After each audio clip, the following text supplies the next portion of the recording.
Igbo ekene m ụnụ ndị Igbo nji eme ọnụ. A sị nkachi tata bụ nkwọ kwọtara anyị ihe ọma. Ndị okenye ga-ebi, ụmụaka ebiri. Leaders of tomorrow ga-ebi. Aka m bụkwa onye nke gị, Ugochi tubelu nwa Oraifite. Amụ nwa Adama anyị na-akpụ arụ n'Oraifite. Abịakwa n'ụbọchị taata wee sị ka ọ mara nwoke mma, mara nwaanyị mma. Ezi ngwu ọbụla onye ji eko, a sị na ọ makwararịa chaa. A sị m onye chụba anyị ya daa.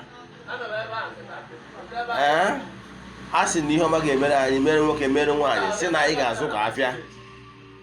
Na ya mana ka afịa. A sị m na anyị gbuo n'ihu na anyị ga-egbute mma, anyị gbuo n'azụ anyị ga-egbute mma, anyị gbuo n'aka nri anyị egbute mma, anyị gbuo n'aka ekpe anyị egbute mma. Ihe ọma mewere anyị ụtụtụ, ehihie, abalị. Ụmụ Igbo, ihe m chọrọ ka m kwuo n'ụbọchị taa bụ ihe gbasara ịrụ agwụ na uru ọ balụ bụ mmadụ ịrụ agwụ. Yes, ịrụ agwụ n'ala Igbo bụ oke nnukwute ihe. Bidogoro na etu mmadụ si eto na mmụọ. Ị ga-ebu ụzọ kpọtuo chi gị, maka na chi bụ ụzọ. Ị ga-ama onye nọrọ ụwa. Ịkpọtuo chi gị, mana ọ bụrụ na ị mabeghị onye nọrọ gị ụwa, na-akpọkuchi onye ụwa gị, echefukwana ịdị eche ihu na east, ebe ọwụwa anyanwụ. Ọ bụrụgodo na ị nọ n'ime ụlọ gị na chi gị kọcha. Ihe ọzọ na-eso ya bụ, ọ bụrụ na ịbụ onye nọ n'ala Igbo, ị nọrọ na mba ofesi, alụ mma atụnyere gị bụ jee dụọ ana ngwuru be nna gị. Ana ngwuru a na-eji ofu nnekwu ọkụkọ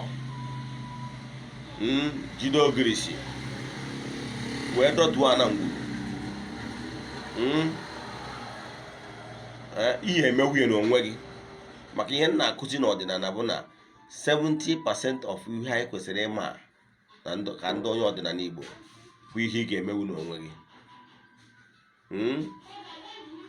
Ọ bụrụ na ịkpọtụcha anyị ka gị na chi gị kọọ, ezigbo dibịa agwa gị etu ihe esi wee kpọtụ onye ụwa, etu ihe esi wee dọọ ana ngwuru.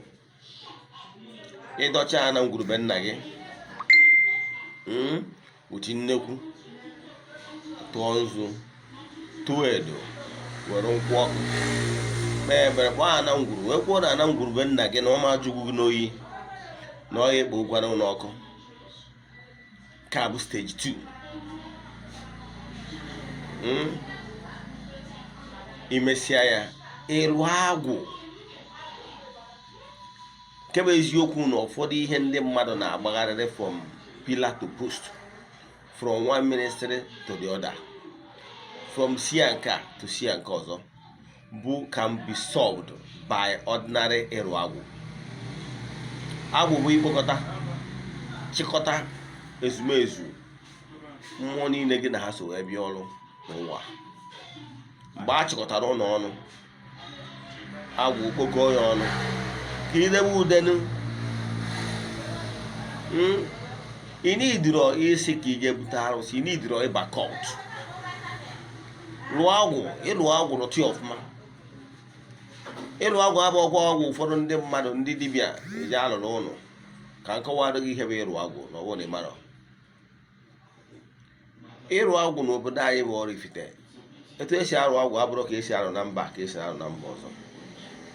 Mana ụbọchị m lụrụ agwụ, ofu onye n'ime ụmụnna be my mother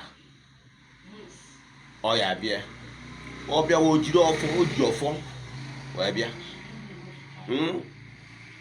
okenye ụmụnna anyị eze alụsị onye na-efe alụsị dị n'ụmụnna anyị maka na ya bụ alụsị dị n'ụmụnna anyị ụlasị a na-efe n'okenye nyanwa watakwara ọfọ ana uru udo amesio ụmụ nri ụmụ Adama o jikwa ọfọ a wee bịa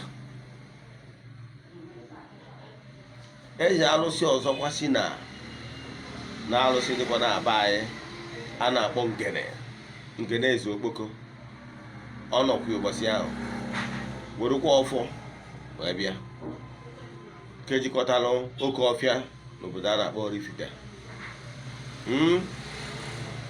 ụzọ mmadụ ịtọ abụ ndị ji ọfọ wee bịa ụbọchị ahụ enwekwaziri ndị omenala na ndị dibịa ndị bịara ụbọchị ahụ ndị aka ji ọfọ ha bịara ụbọchị ahụ anyị sie ṅụọ ọnụ esiri ụkwa mmanya dị ya ụdị mmanya dị iche ma mmanya biya ma mmanya wee rie ṅụọ wee gọọ ọfọ wee tie ọfọ n'ala wee rụọrọ m agwụ arụcha agwụ nchake kugo rụcha agwụ maka na mbụ dibịa rụcha agwụ waa akpa aja onwebe ọnụ ụbọchị m kọwara ihe akpa aja ụzọ mmadụ ịta wụtara ọfọ a ekekọtara ya ọnụ ọnya ka a na-akpọ ọfọ agwụ nkwuchi okwu tie ọfọ a na n'ihe a na-eme nke a dịkwa dị iche na ọfọ ndị nna nna anyị ha nke m ji nke nwachi dịka dibịa na ọfọ ndị ọzọ ji mana ihe nna-achị kọwa bụ na awana m akpa aja maka na akpa aja bụ nnukwu echichi n'ala Igbo ọnya ka ọ na-abụ mmadụ wacha akpa aja ọzọzi n'ọghara nke ọ ya bụ mme kịta banesie Chukwu soro kwuo echie m ọzọ chi ọzọ dị highest ọzọ a na-echi n'ala Oraifite a na-akpọ ya ọzọ Eze-Ana anyị nwa na-atụ dị highest nzu ọsọ Eze-Ana echiche anyị na-agba eriri n'ụkwụ na onye highest ọzọ a na-echi na Edo na mana ka m nwachara akpa aja o nwere ihe a na-akpọ ịtụ nzu o nwere ndị a na-akpọ nzu okoro a na-atụ 5 maka ndị ma ihe a na-akpọ ịtụ nzu a na-atụ 5 mana mụnwa maka na m awụgo akpa aja ihe m na-atụ bụ 7 nchi ọzọ atụwa m 8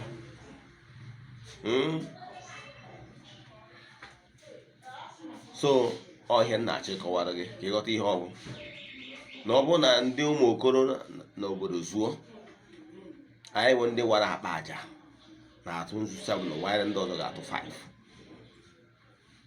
maka na agwacha akpa ịwa akpa aja akaghị ihe niile na ị ga-akwụfụkwa eziokwu n'eziokwu ka ị ga-ekwu ọnya ahụ na ịwara akpa aja so international hierarchy echizugo m ọfọrọ ichi ọzọ mana ihe na-achị kọwara oge bụ na ọ bụrụ iwu na ị ga-eje chiwawa akpa aja chiwa ọzọ maka na ekere ọrụ eke mana ọ bụrụgodu n'ọwa ịdọtụcha chi gị dọọ ana ngwurube nna gị ihe ọzọ fọ na ị ga-eme ewu ịrụ agwụ inwe ihu ọlụnụ kedu ihe ị na-eji achọ alụsị ma ọ na-achọ otu ụzọ ya aba ịrụcha agwụ gị iwere eburu jewe n'iru agwụ wee si agwụ niile enye ya eburu ya kpọpelu ụzọ ka ụzọ ghelu iwere eburu nye ome ịfụnanya na abụ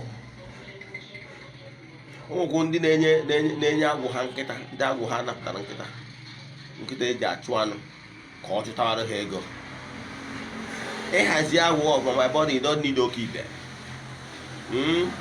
don't need oke ite awele ana m enye agwụ m ihe steady maka na ihe ọ na-akọta ka ọ na-eri nrụọ ọrụ ọga ihe a na-enye agwụ ihe steady echi abụ nkwọ taa abụ nkwọ yes echi wee ke bụkwa ụbọchị ji ede anyị na ụbọchị njeme birthday. M ga-enye agwụ m eburu, m esi nkwọta je gote ya wee olu echi ndị mụ na ha na-erikọ na ndị mụ na ha na-ekekọ. Ụmụ dibịa anọ ọdịnala aka ji ọfọ, ndị aka ji ọfọ na anọ Oraifite ya na ụmụ Adama anyị bụ nri na-akpụ alụ ga-anọkwu ya enye m agwụ m ebunu. Nyecha ya ebunu agwa m ya je emebe ihe gwa ihe ọ ya achụtara m.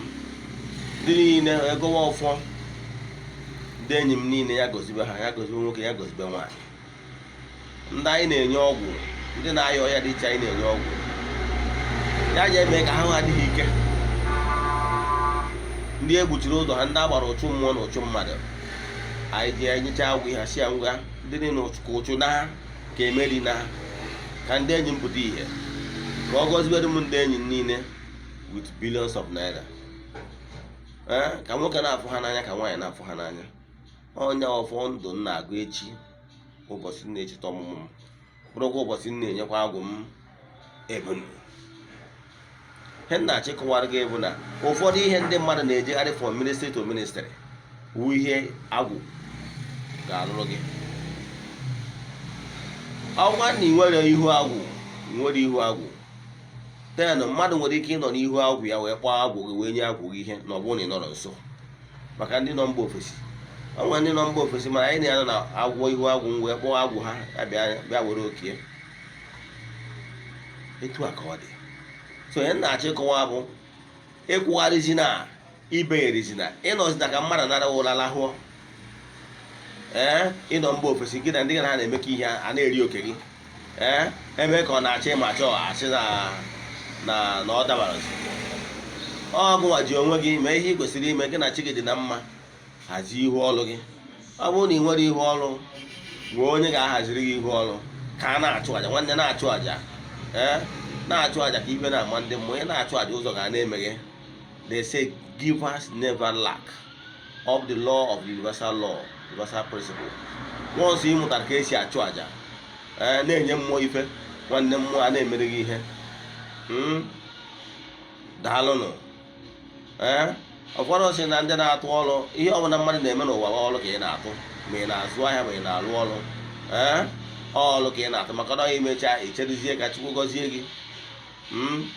Mee nke ị kwesịrị ime, chụpụrụ mmụọ aja ka ide ude ka ebulu, ka mmadụ ga-apụ ịnapụ gị oke gị. Maka na onye na chi ekwu, onye na mmụọ kwụ, ọ ya eturu ugo. Ya gazie no, lekwa na WhatsApp nọmba anyị, dere tụmatụ WhatsApp nọmba m, zie m ozi, jụọ m ajụjụ.